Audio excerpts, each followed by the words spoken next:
Hello and welcome to smart learning. আজকে আমরা ক্লাইমেটোলজির অত্যন্ত গুরুত্বপূর্ণ একটা টপিক মৌসুমি বায়ুর উৎপত্তি তত্ত্বগুলো নিয়ে আলোচনা করব ডিটেলসে। তো এর আগে আমরা মৌসুমি বায়ু সম্পর্কে আলোচনা করেছি। আজকে আমরা আর কোনো ভূমিকা নিয়ে আলোচনা করব না, কোথায় দেখা যায় ইত্যাদি বিষয়গুলো আলোচনা করব না, সরাসরি টপিকে চলে যাব। তো মৌসুমি বায়ুর যে থিওরিগুলো আছে তাকে আমরা দুটো ভাগে ভাগ করতে পারি। এক হচ্ছে ক্লাসিক্যাল থিওরি বা ধ্রুপদী তত্ত্ব। ক্লাসিক্যাল থিওরি বা ধ্রুপদী তত্ত্ব। ক্লাসিক্যাল থিওরিটা কি? এখন মৌসুমি বায়ু এটা কিন্তু হঠাৎ করে উদ্ভূত হয়নি। আমরা যদি ঋগ্বেদ দেখি, বুদ্ধিস্ট লিটারেচার দেখি, সেখানে দেখতে পাবো মৌসুমি বায়ুর উল্লেখ আছে। তো হ্যালি যেমন মৌসুমি বায়ুর নামটা দিয়েছিলেন, তেমন তিনি ব্যাখ্যা করেছেন সমুদ্র এবং স্থলভাগের উত্তাপের তারতম্য অনুযায়ী গ্রীষ্মকালীন মৌসুমি বায়ু এবং শীতকালীন মৌসুমি দুটো ভাগে ভাগ করেছেন। এখন গ্রীষ্মকালীন যে মৌসুমি বায়ু সেটা মোটামুটি জুন জুলাই নাগাদ দেখতে পাওয়া যায়, যেখানে সূর্যের উত্তরায়ণ হয় কর্কটক্রান্তির ওপর। এটা 0 ডিগ্রি, কর্কটক্রান্তিটা এই জায়গার ওপর দিয়ে গিয়েছে। তো এই জায়গার ওপর সূর্যের কিরণটা লম্বভাবে পড়ে গ্রীষ্মকাল, এবং যে কারণে এশিয়ার এই যে পুরো অংশটা রয়েছে এই স্থলভাগের ওপর সবচেয়ে বেশি পরিমাণে তাপটা পড়ে। তো এখানে নিম্নচাপ তৈরি হয় এবং আরব সাগর এবং বঙ্গোপসাগরের উপর তুলনামূলকভাবে, আমরা এই জায়গাটাতে বলবো তুলনামূলকভাবে, এখানে লো প্রেশার অনেক বেশি, এখানে তুলনামূলক হাই প্রেশার রয়েছে।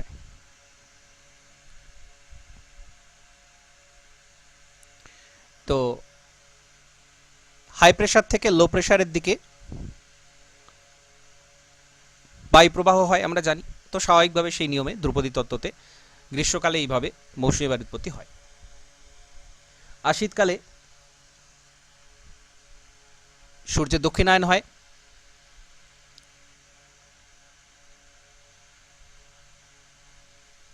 33.5 ডিগ্রি সাউথ। তো এখানে সূর্যের কিরণটা লম্বভাবে পড়ে শীতকালে। তো শীতকালে এখানে লো প্রেশার তৈরি হয় এবং এইদিকে কর্কটক্রান্তির ওপরে সূর্যের উত্তাপটা কম আসে, শীতকাল থাকে। তো এখানে হাই প্রেশার, এখানে লো প্রেশার। তো বায়ু প্রবাহের নিয়ম অনুযায়ী হাই প্রেশার থেকে লো প্রেশারের দিকে বায়ু ছুটে আসে এবং নিরক্ষরেখা অতিক্রমের পর সেটা কিছুটা ঘুরে যায়। যাই হোক, মোটামুটি উত্তর পূর্ব দিক থেকে এটা আসে। তো এইটা হচ্ছে ক্লাসিক্যাল থিওরি, ধ্রুপদী তত্ত্ব, মৌসুমী বায়ুর উৎপত্তির একেবারে সহজ সাধারণ যে তত্ত্ব সেইটা, এটা ক্লাসিক্যাল থিওরি। এবার মৌসুমী বায়ু উৎপত্তি সম্পর্কে আরও বিভিন্ন রকম গবেষণা হয়েছে, আমরা সেগুলোকে আধুনিক তত্ত্ব, মডার্ন থিওরির মধ্যে ফেলব। তো হ্যালির এই যে থিওরি, এই থিওরিতে বেশ কিছু ত্রুটি আছে এবং এর মধ্যে থার্মাল কনসেপ্ট সম্পর্কে কোনো ধারণা কিন্তু পাওয়া যায় না। থার্মাল কনসেপ্ট সম্পর্কে কোনো ধারণা এখানে নেই, যে কারণে পরবর্তীকালে ভৌগোলিকরা আরও বেশি গবেষণা করেছেন যে কিভাবে মৌসুমী বায়ুর উৎপত্তিটা হয় সেটা নিয়ে আরও পরিষ্কার পরিকল্পনার প্রয়োজন আছে, গবেষণার প্রয়োজন আছে। তো সেই সমস্ত গবেষণার মাধ্যমে যে তত্ত্বগুলো উঠে এসেছে মডার্ন থিওরি,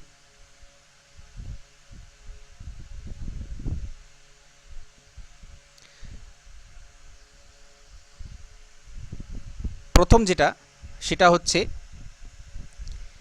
বায়ুপুঞ্জজনিত আধুনিক মতবাদ। বায়ুপুঞ্জজনিত আধুনিক মতবাদ। আচ্ছা, বায়ুপুঞ্জের ক্লাসে হয়তো অনেকে ছিলেন না, তো ওইটা অবশ্যই দেখে নেবেন, কারণ বায়ুপুঞ্জ বিষয়টা খুব ভালো করে বোঝার প্রয়োজন আছে। এখন বায়ুপুঞ্জজনিত যে আধুনিক মতবাদ, সেখানে বলা হচ্ছে কি, নিরক্ষরেখার কাছে দক্ষিণ পূর্ব আয়নবায়ু, উত্তর পূর্ব আয়নবায়ু মিলিত হয়, আমরা জানি এখানে 0 ডিগ্রিটা করাই রয়েছে। আইটিসিজেড, এখানে দুটো বায়ু এসে মিলছে, এটাকে আইটিসিজেড জোন বলা হয়। দক্ষিণ পূর্ব আয়নবায়ু এবং উত্তর পূর্ব আয়নবায়ুর এটা মিলন ক্ষেত্র। মোটামুটি 5 ডিগ্রি উত্তর থেকে 5 ডিগ্রি দক্ষিণ পর্যন্ত এই জায়গাটা ইন্টারট্রপিক্যাল কনভার্জেন্স জোন, আইটিসিজেড। তো গ্রীষ্মকালে যখন উত্তরায়ণ হয়, তখন সূর্যের কিরণটা লম্বভাবে পড়ে আরেকটু উত্তর দিকে কর্কটক্রান্তির কাছে, তো তখন এই আইটিসিজেডটা শিফট করে যায়, শিফট করে চলে আসে এই জায়গাতে, ভারতীয় উপমহাদেশের ওপর, একেবারে ভারতের, মূলত আমরা বলতে পারি উত্তর ভারতের দিকে এই আইটিসিজেডটা থাকে। অর্থাৎ এইখানে কনভার্জেন্সটা হয়, এইখানে কনভার্জেন্সটা হয়, সমস্ত যে চাপ বলয়গুলো আছে সেটা উত্তর দিকে সরে যায়। তো তার ফলে কি হয়, আরেকটু স্পষ্টভাবে আমরা যদি এটা আঁকি,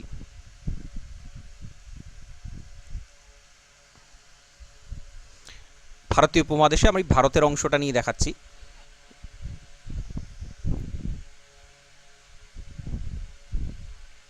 এই জায়গাটাতে আইটিসিজেডটা থাকে, এরকম জায়গাতে আইটিসিজেডটা যায়, একেবারে মোটামুটি পুরো উপমহাদেশ জুড়ে এরকম আইটিসিজেড অবস্থান করে। তো তার ফলে হয় কি, উত্তর পূর্ব আয়নবায়ু, দক্ষিণ পূর্ব আয়নবায়ু, দক্ষিণ পূর্ব আয়নবায়ু যখন নিরক্ষরেখা অতিক্রম করছে, নিরক্ষরেখা এখানে রয়েছে 0 ডিগ্রি, তো নিরক্ষরেখা অতিক্রম যখন করছে দক্ষিণ পূর্ব আয়নবায়ু, তখন কোরিওলিস ফোর্সের প্রভাবে, ফেরেলের সূত্র অনুযায়ী ডান দিকে কিছুটা বেঁকে গিয়ে এরকমভাবে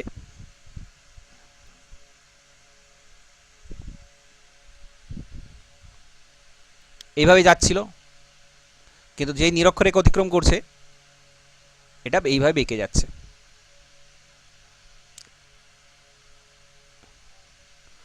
আইটিসিজেডের দিকে দক্ষিণ পূর্ব আয়নবায়ুটাই দক্ষিণ পশ্চিম মৌসুমী বায়ু হিসেবে প্রবাহিত হচ্ছে। আশা করছি বুঝতে পারছেন কি ব্যাপারটা হচ্ছে।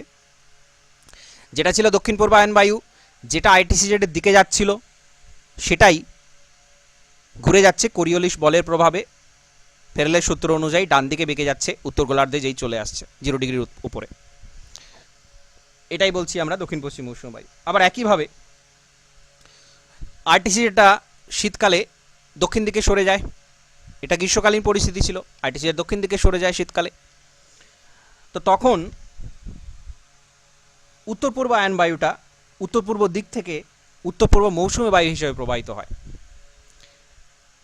একইভাবে এটা যখন নিচে চলে আসছে আইটিসিজেডটা, তখন উত্তর পূর্ব মৌসুমী বায়ুটা এই দিকে আসে, যেটা উত্তর পূর্ব আয়নবায়ু ছিল সেটাই উত্তর পূর্ব মৌসুমী বায়ু হিসেবে প্রবাহিত হয়। অর্থাৎ এখানে কমপ্লিটলি বায়ুপুঞ্জ যে মতবাদ, সেখানে আয়ন বায়ুটাই মৌসুমী বায়ু হিসেবে প্রবাহিত হচ্ছে বলে ব্যাখ্যা করা হয়।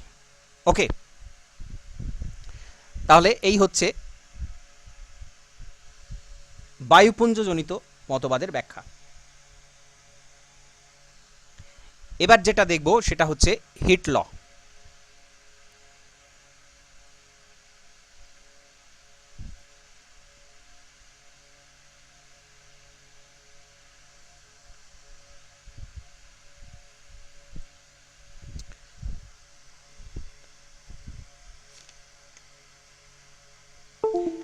সূর্য যখন কর্কটক্রান্তির উপর লম্বভাবে কিরণ দিচ্ছে, সূর্য যখন কর্কটক্রান্তির উপর লম্বভাবে কিরণ দিচ্ছে গ্রীষ্মকালে, সেই সময় আরব সাগরের চারদিকে মহাদেশ যেগুলো রয়েছে, অর্থাৎ এই যে জায়গাগুলো রয়েছে আরব সাগরের চারপাশে যে মহাদেশগুলো, তো সেইগুলো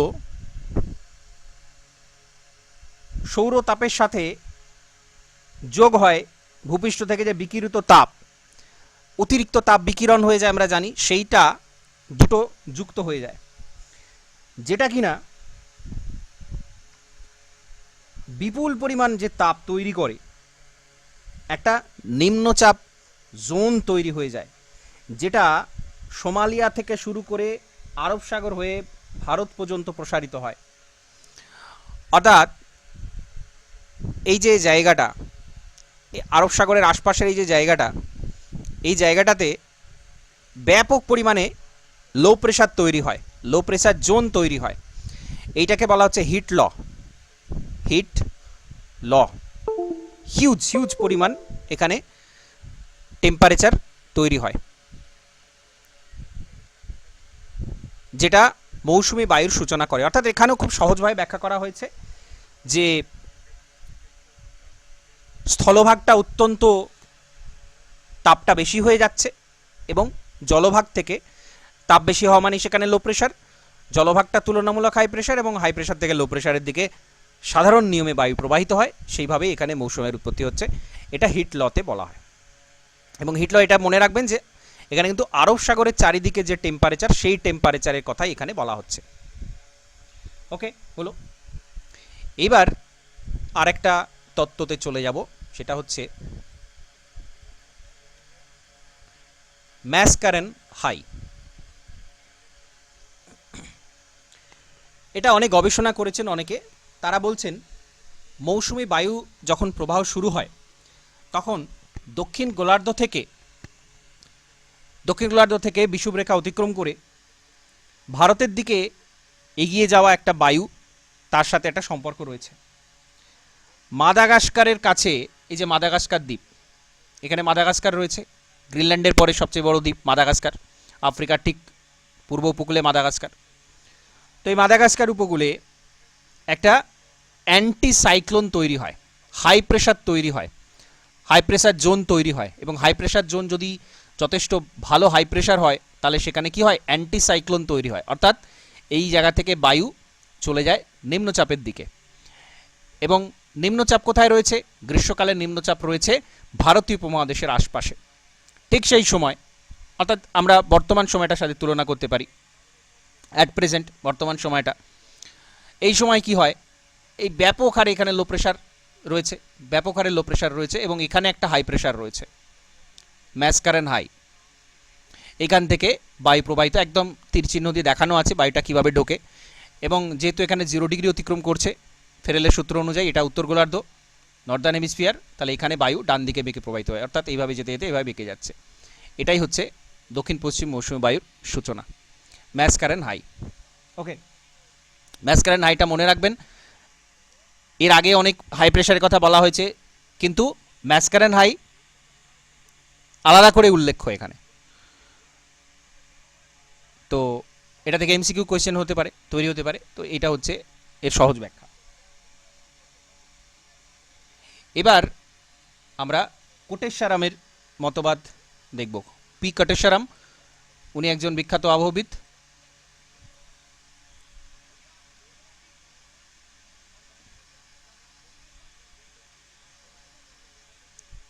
কোটেশ্বরাম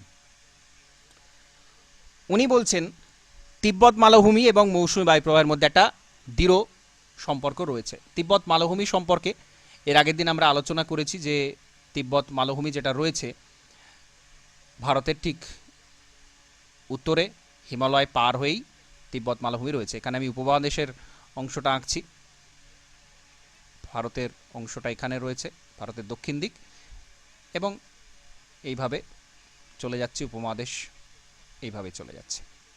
তো এই যে তিব্বত মালভূমি, এর গড় উচ্চতা 4 কিলোমিটারের কাছাকাছি, অর্থাৎ 4000 মিটার তিব্বত মালভূমির গড় উচ্চতা, যেটা একটা যথেষ্ট বেশি, মালভূমির পক্ষে সেটা অনেক উঁচু। তো মৌসুমি বায়ু শুরু হওয়ার আগে এপ্রিল মে মাস নাগাদ এর আশপাশে প্রচুর পরিমাণে বজ্র বিদ্যুৎ সহ ঝড় বৃষ্টি হয়। এই যে তিব্বত মালভূমি, এর আশপাশে বজ্র বিদ্যুৎ সহ ঝড় বৃষ্টি হয় এপ্রিল মে মাস নাগাদ। তার ফলে কি হয়, এই জায়গাতে ঘনীভবনের যে লিনতাপ, সেই লিনতাপটা এখানে থাকে। গতকাল আমি ঘনীভবনের লিনতাপ সম্পর্কে আলোচনা করেছি যে লিনতাপ কিন্তু পরবর্তীতে নতুন ধরনের একটা গোলযোগ তৈরিতে সাহায্য করে। তো এখানে লিনতাপ রয়েছে, সংযোজিত হয় লিনতাপ।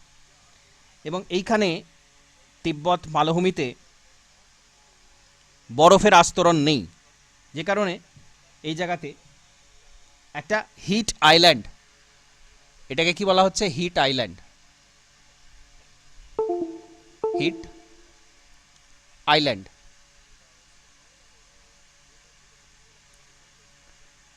তাপ দ্বীপ হিসেবে কাজ করে।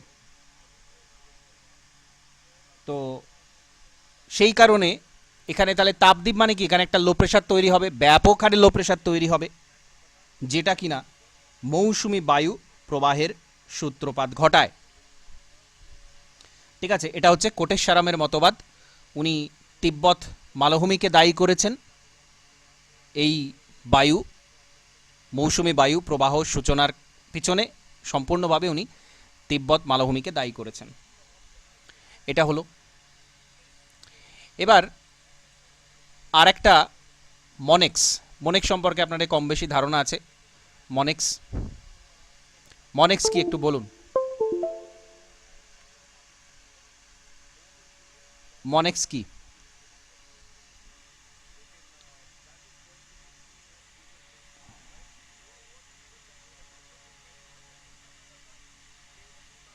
হ্যালো,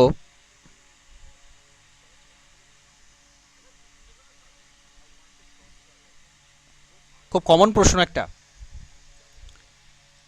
শোনা যাচ্ছে তো? ভয়েস ক্লিয়ার আছে? শোনা যাচ্ছে? হ্যাঁ স্যার। হ্যাঁ, মনেক্স কি বলুন? মনেক্সের ফুল ফর্মটা কি?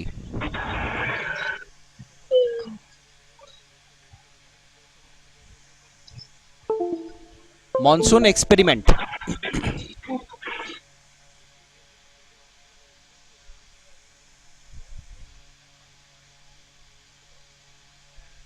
Monsoon experiment. তো এই মনসুন এক্সপেরিমেন্টটা কি?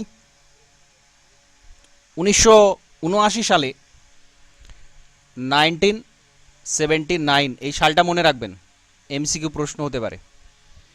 মনেক্স হচ্ছে খুব গুরুত্বপূর্ণ বিষয়। 1979-এ দেখুন, দীর্ঘ সময় ধরে এই মৌসুমী উৎপত্তি সম্পর্কে নানান জনের নানা রকম মতবাদ ছিল। তো সারা দেশের ভৌগোলিকরা, বিজ্ঞানীরা তারা ঠিক করলেন যে একটা পরীক্ষা করা হয় ব্যাপকভাবে ভারত মহাসাগর জুড়ে, কিভাবে এবং কেন মৌসুমী বায়ুর উৎপত্তি হয়। তো সেই কারণে তারা এই বছরে একটা আন্তর্জাতিক পরীক্ষা শুরু করেন, তথ্য সংগ্রহের চেষ্টা করা হয় আন্তর্জাতিকভাবে। তো সেখানে দেখা যাচ্ছে মৌসুমী বায়ু প্রবাহের ঠিক আগে, দক্ষিণ পশ্চিম মৌসুমী বায়ুটাই আমরা বলবো, সে ঠিক আগে আরব সাগরের উপরে বায়ুমণ্ডলের গতিশক্তি হঠাৎ করে বেড়ে যায়। গতিশক্তি হঠাৎ করে বেড়ে যায়। কেন বেড়ে যায় সেই ব্যাখ্যা তারা খুব স্পষ্টভাবে দেননি, কিন্তু বেড়ে যায়। এবার বুঝতে হবে এটা ছিল 1979-এর একটা গবেষণা। তখন কিন্তু বর্তমান সময়ের মতো এত বেশি উন্নত অনেক কিছু ছিল না, তবে হ্যাঁ, তুলনামূলক তারা যথেষ্ট ভালোভাবে পরীক্ষা নিরীক্ষা করেছেন। এবং এই জায়গাতে, এই যে মাদাগাস্কার রয়েছে, এইখানে এই জায়গা থেকে এরকমভাবে বায়ুটা এইদিকে প্রবাহিত হয়, এটাও তারা পেয়েছিলেন পরীক্ষাতে। আরব সাগরে গতিশক্তি হঠাৎ করে বেড়ে যায়। আর কি হয়, দক্ষিণ ভারতের উপকূলের কাছে একটা ঘূর্ণি সৃষ্টির সাথে এর সম্পর্ক আছে বলে মনে করা হয়। এখানে একটা ঘূর্ণি আছে, অর্থাৎ ঘূর্ণিঝড়ের একটা সৃষ্টি হয় এবং তারপরে মৌসুমী বায়ুর উৎপত্তি হয়। কিন্তু কেন এই ঘূর্ণি তৈরি হচ্ছে বা কেন আরব সাগরের ওপর গতিশক্তি বেড়ে যাচ্ছে, সেইটার কোনো স্পষ্ট ব্যাখ্যা বা সর্বজন সমর্থিত কোনো ব্যাখ্যা এখানে পাওয়া যায়নি। কিন্তু গতিশক্তি যে বেড়ে যায় প্রতি বছর, সেটা নিয়ে কোনো সন্দেহ নেই। তো মনেক্সের গবেষণায় এরকম তথ্যগুলো উঠে আসে। তথ্যই বলবো, কারণ এখানে ব্যাখ্যা দেয়া হয়নি বা সেটার কোনো স্পষ্ট একীভূত ব্যাখ্যা নেই। এই এবার আমরা চলে যাব সবচেয়ে গুরুত্বপূর্ণ তত্ত্ব, যেটা jet stream theory. Jet stream theory নিয়ে আমি গতকাল আলোচনা করেছি, ঠিক আছে। জেট স্ট্রিম থিওরি আমরা আরেকটু স্পষ্টভাবে এখানে আলোচনা করব। আচ্ছা, জেট স্ট্রিম কি বলুন? জেট স্ট্রিম কি? জেট স্ট্রিম কাকে বলা হয়? স্যার, জেট স্ট্রিম হচ্ছে ঊর্ধ্বাকাশে প্রবাহিত একটা বায়ু, যেটা অনেক বেশি গতি সম্পন্ন হয়। আর একটু ডিটেলসে বললে ভালো হয়।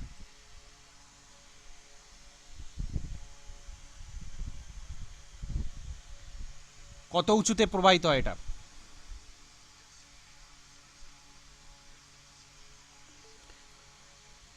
প্রায় 12 কিলোমিটার উপরে, 12 কিলোমিটার উঁচুতে ব্যাপক গতিবেগ সম্পন্ন, প্রায় 150 থেকে 300 কিলোমিটার পার আওয়ার গতিতে বায়ু প্রবাহিত হয় এঁকে বেঁকে সর্পিল গতিতে সারা পৃথিবীর ওপর দিয়ে, যেটাকে বলা হয় মৌসুমী, জেট বায়ু। তো এই জেট বায়ুর সাথে মৌসুমী বায়ু প্রবাহের সম্পর্ক আছে বলে মনে করা হয়। তো এটা সর্বপ্রথম বলছেন এম.টি. In, MT. ইন। উনি 1949 নাগাদ মৌসুমী বায়ুর সাথে জেট স্ট্রিমের সম্পর্ক আলোচনা করেন। গ্রীষ্মকালে দেখা যায় একটু নিম্ন অক্ষাংশে উঁচুতে অবস্থিত যেটা জায়গা, সেখানে বায়ুটা তার স্থান পরিবর্তন করে। তার কারণ হচ্ছে কি, গ্রীষ্মকালে জেট স্ট্রিম উত্তর দিকে সরে যায়। জেট স্ট্রিমে যত প্রবাহ রয়েছে সারা পৃথিবী জুড়ে, সারা পৃথিবী জুড়ে জেট স্ট্রিমে এইভাবে ইন্ডেক্স সাইকেল আছে জেট স্ট্রিমের, এঁকে বেঁকে প্রবাহিত হয় সারা পৃথিবী জুড়ে। তো গ্রীষ্মকালে এই জেট স্ট্রিম এটা উত্তর দিকে শিফট করে, আবার দক্ষিণ শীতকালে কিছুটা দক্ষিণ দিকে সরে আসে, এই ঘটনা দেখতে পাওয়া যায়। তো এর সাথে একটা সম্পর্ক নির্ণয়ের চেষ্টা 1949-এ করা হয়। এম.টি. ইন উনি প্রথম এটা করেছিলেন, এটা মনে রাখবেন। তো উনি কিন্তু ডিটেলস ব্যাখ্যা সেই মুহূর্তে দেননি, জাস্ট উনি করেছিলেন এই সময়, এটা মনে রাখতে হবে। এরপর প্রেইস ডি পেডেরবোর্ডি,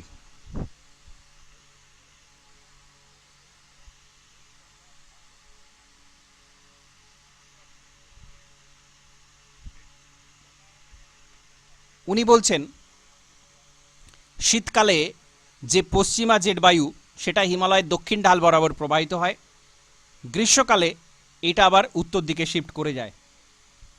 এর সাথে জেট স্ট্রিমে একটা সম্পর্ক রয়েছে, এইটা উনি জাস্ট বলেছিলেন, বিস্তারিত ব্যাখ্যা উনি দেননি। তো আমরা 4টে জেট স্ট্রিম আলোচনা করব, 4টে, যে 4টে জেট স্ট্রিমের সাথে সরাসরি মৌসুমী বায়ুর সম্পর্ক রয়েছে। এখানে আমাদের ভৌগোলিকদের নাম একটু জেনে রাখতে হয়, সরাসরি প্রশ্ন হয় যে এরা মৌসুমী বায়ু জেট স্ট্রিম সংক্রান্ত বিষয় কারা আলোচনা করেছেন। তো এরা প্রাথমিকভাবে বলেছেন, পরবর্তী সময়ে আরও গবেষণার মাধ্যমে জেট স্ট্রিমের সাথে মৌসুমী বায়ুর যে রিলেশন সেটা পরিষ্কারভাবে জানা গেছে। ঠিক আছে, তো প্রথমে যেটা আলোচনা করব সেটা হচ্ছে সাবট্রপিক্যাল ওয়েস্টার্লি জেট স্ট্রিম।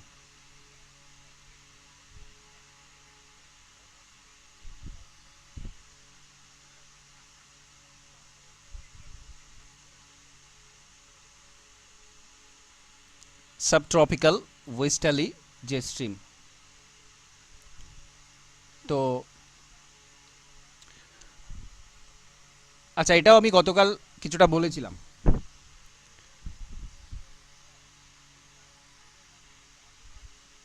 শীতকালে কি হয়, এটা তিব্বত প্লেটো,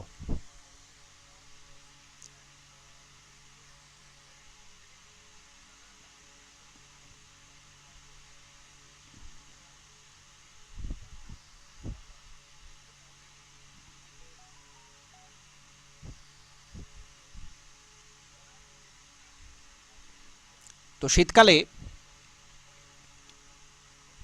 ওয়েস্টার্লি জেট স্ট্রিম, যেটা সাবট্রপিক্যাল ওয়েস্টার্লি জেট স্ট্রিম, সেটা গ্রীষ্মকালে এই দিক দিয়ে প্রবাহিত হয়, তিব্বতের ওপর দিয়ে, উত্তর দিয়ে, নিচে আসে না। কিন্তু শীতকালে এটা দুটো ভাগে ভাগ হয়ে যায়, একটা হিমালয়ের উপর দিয়ে প্রবাহিত হয় আর একটা তিব্বতের উত্তর দিয়ে প্রবাহিত হয়। দুটো ভাগে শীতকালে ভাগ হয়ে যায়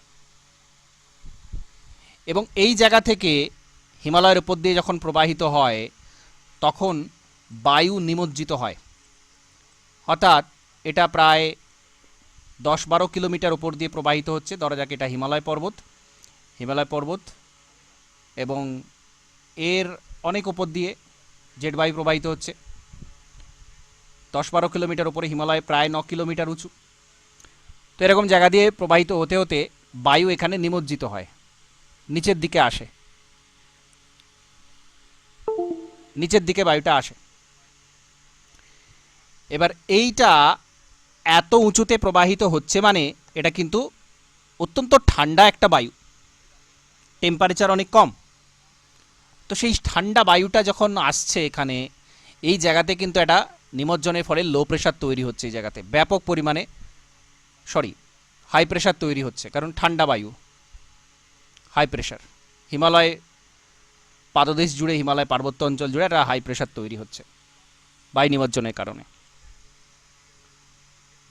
তো তার ফলে এই উচ্চচাপ থেকে তুলনামূলক নিম্নচাপ অবস্থান করে এইদিকে, কারণ শীতকালে দক্ষিণায়ন হয়, দক্ষিণ গোলার্ধে সূর্যলম্ব হয়, কিরণ দেয়, এখানে লো প্রেশার থাকে।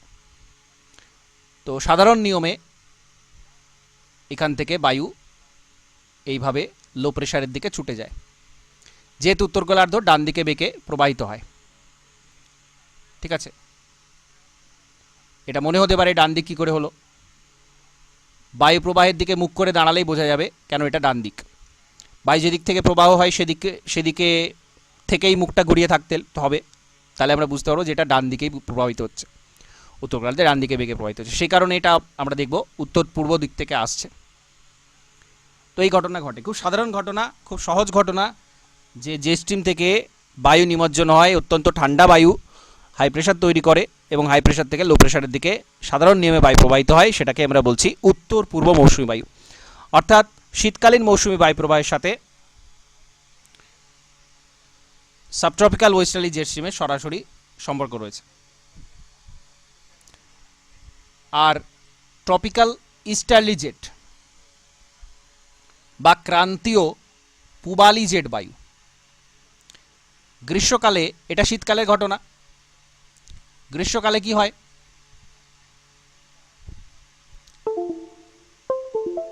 গ্রীষ্মকালে আস্তে আস্তে মৌসুমী প্রবাহটা, এই যে জেটের প্রবাহটা, এটা এই দিক দিয়ে হয়ে যায়, নিচে আসে না গ্রীষ্মকালে। তো এই সময় ভারত তিব্বত অঞ্চলে সবচেয়ে গরম থাকে, দক্ষিণ ভারত, আরব সাগর এই জায়গাতে তাপমাত্রা কম। তো এই কারণে পূবালি জেট বায়ু এখানে প্রবাহ হওয়া শুরু হয়। এদিক থেকে পূবালি জেট বায়ুটা প্রবাহ হতে থাকে।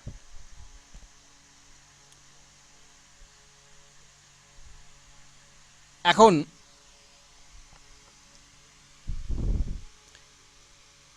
ভারত মহাসাগর অঞ্চলে এবং তিব্বতের যে মালভূমি, এইখানে একটা তাপ এবং চাপের গ্রেডিয়েন্ট বা ঢাল তৈরি হয়, কারণ সব জায়গায় তাপ সমান নয়, এখানে টেম্পারেচার আলাদা, এখানে আলাদা, এখানে আলাদা, এখানে আলাদা, এখানে আলাদা। তো একটা ঢাল তৈরি হয়, টেম্পারেচারের ঢাল। ধরা যাক এখানে 45 ডিগ্রি, 42, 39, 37, 35 এরকম একটা টেম্পারেচার ভেরিয়েশন থাকবে। ভেরিয়েশন থাকা মানে কি, আমরা যদি এটা একটা গ্রাফে দেখাই তাহলে দেখব এরকম একটা ঢাল, এদিকে টেম্পারেচার উপর দিকে, নিচের দিকে এরিয়াটা। তো এখানে আমরা এরকম ওপরে 50, 45, 40 করে যদি আমরা এখানে একটা গ্রাফ তৈরি করি, তাহলে দেখবো এরকম একটা ঢাল তৈরি হচ্ছে, গ্রেডিয়েন্ট তৈরি হচ্ছে। তাপের ক্ষেত্রেও তাই, চাপের ক্ষেত্রেও তাই, কারণ চাপটা ডিপেন্ড করে তাপের ওপর, কেমন প্রেশার থাকবে সেটা তাপের ওপর ডিপেন্ড করে। তাহলে এখানে লো প্রেশার থাকবে, এই জায়গাতে বেশি লো প্রেশার, তুলনামূলক এখানে হাই প্রেশার। তো এখানেও একটা গ্রেডিয়েন্ট দেখতে পাও, এটা তৈরি হয়। আর কি হয়, এখানে ঘনীভবনের লিনতাপ সংযোজন হয়। গতকাল বলেছি ঘনীভবনের লিনতাপ, তো সেটা এখানে সংযোজিত হয়। এই সময়ে এই ওয়েস্টার্লি ইস্টার্লি যে জেট, পূবালি জেট বায়ু যেটা প্রবাহিত হচ্ছিল, সেই পূবালি জেট বায়ুটাই এইভাবে দক্ষিণ পশ্চিম মৌসুমী বায়ু হিসেবে ভারতের ওপরে দক্ষিণ পশ্চিম দিক থেকে প্রবাহ শুরু হয়। ইস্টার্লি জেট বা পূবালি বায়ুটাই দক্ষিণ পশ্চিম মৌসুমী বায়ু প্রবাহের সূচনা ঘটায়। এই দুটো বায়ু হলো সাবট্রপিক্যাল ওয়েস্টার্লি আর ট্রপিক্যাল ইস্টার্লি জেট, পূবালি বায়ু। এছাড়া east African low level jet,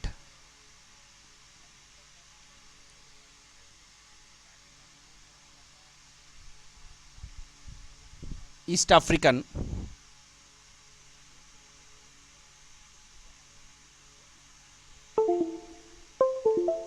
low level jet,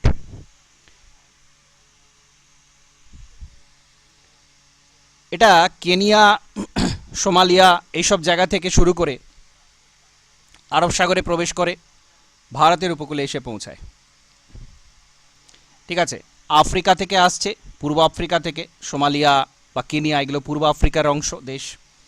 তো সেইখান থেকে ভারতের দিকে এই জেট প্রবাহটা আসে এবং দেখা গেছে এই প্রবাহ যখন বেশি থাকে তখন মৌসুমি বর্ষা বেশি হয়।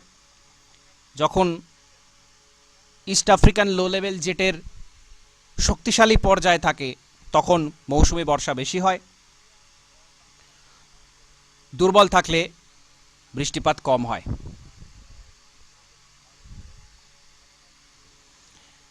আর একটা এই গতিবেগের সাথে সম্পর্ক রয়েছে যেটাকে বলা হয় থাম্ব রুল। এটা মনে রাখবেন, খুব গুরুত্বপূর্ণ বিষয়।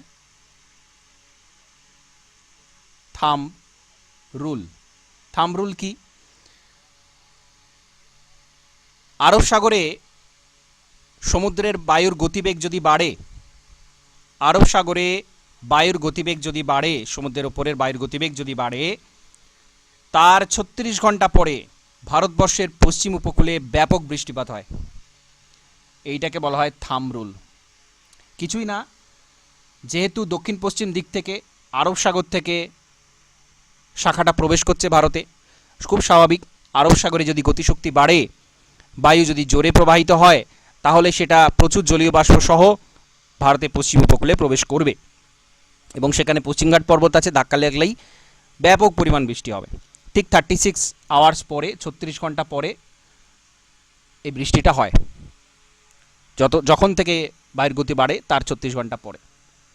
এইটাকে বলা হয় থাম্ব রুল। ওকে, হলো। আর একটা জেট হচ্ছে কোয়াশি বেনিয়াল অসিলেশন জেট।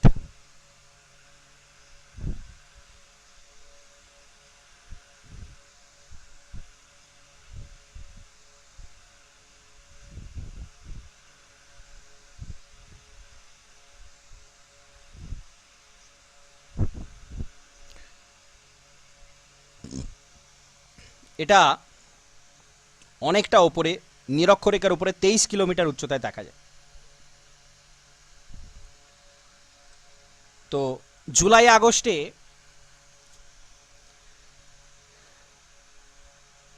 এই ফেজ যদি শক্তিশালী হয়, অর্থাৎ এর প্রবাহ যদি শক্তিশালী হয়, তাহলে পূবালি বায়ু শক্তিশালী হয়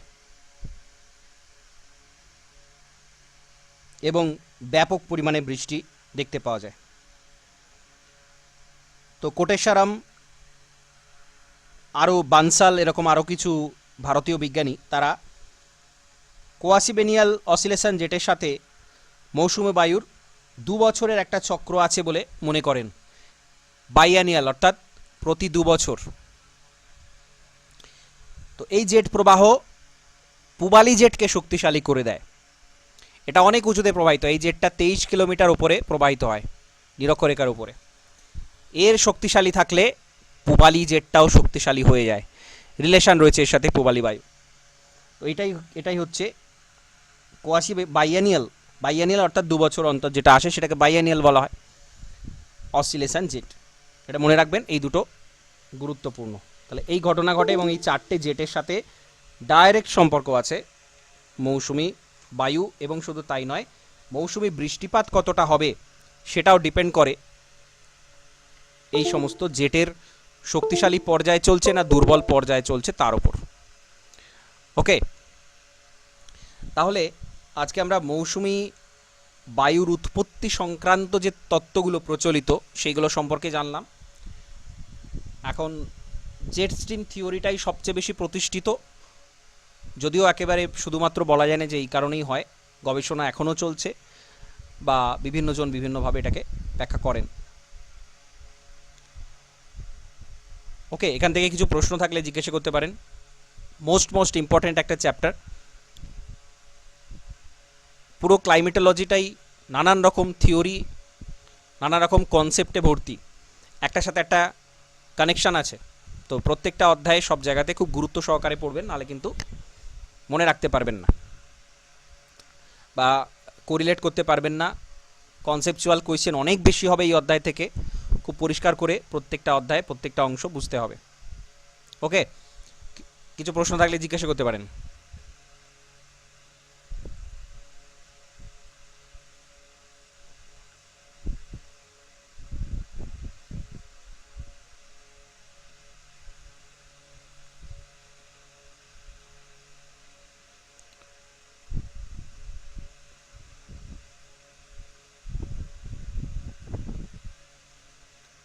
বেশ, ঠিক আছে, তাহলে আজ এই ক্লাসটা এখানে কমপ্লিট করছি। নমস্কার, ধন্যবাদ।